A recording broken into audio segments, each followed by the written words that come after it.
Menghadapi momen pemilu 2024, baik itu Pileg, Pilpres, dan Pilkada, membuat organisasi karyawan Swadiri Indonesia atau SOKSI merapatkan barisan dengan seluruh kader di Sumatera Selatan, menggelar rapat konsolidasi dan aktualisasi. Ada sejumlah pembahasan yang dilakukan oleh SOKSI Sumatera Selatan, diantaranya menggelar rapat pembahasan pemilihan calon ketua baru SOKSI Sumatera Selatan. Menurut Ahmadinur Supit selaku Ketua Umum Depinas SOKSI menjelaskan, jika SOKSI harus mendengarkan dan berjuang untuk rakyat, sehingga jika ada pilihan rakyat terhadap calon pemimpin, maka pengurus dan anggota SOKSI wajib mendukung demi kemajuan daerah.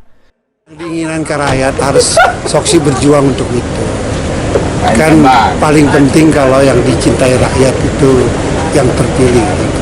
Oleh karena itu saya kira buat SOKSI wajib ya, karena bagaimanapun kita harus melihat daerah itu semakin maju.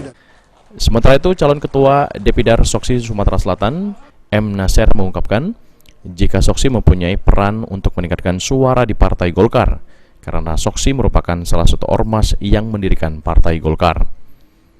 Tentu kita harus melakukan konsolidasi internal.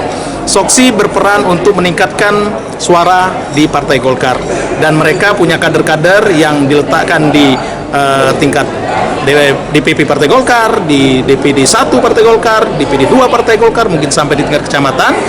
Peran itulah nanti apakah mereka akan berkiprah mencalonkan diri sebagai anggota DPR RI, DPRD provinsi atau DPRD. Sejauh ini ada sejumlah kader yang berasal dari SOKSI yang duduk sebagai anggota legislatif, baik itu di tingkat provinsi maupun kabupaten kota di Sumatera Selatan. Firman Hidayat, PAL TV.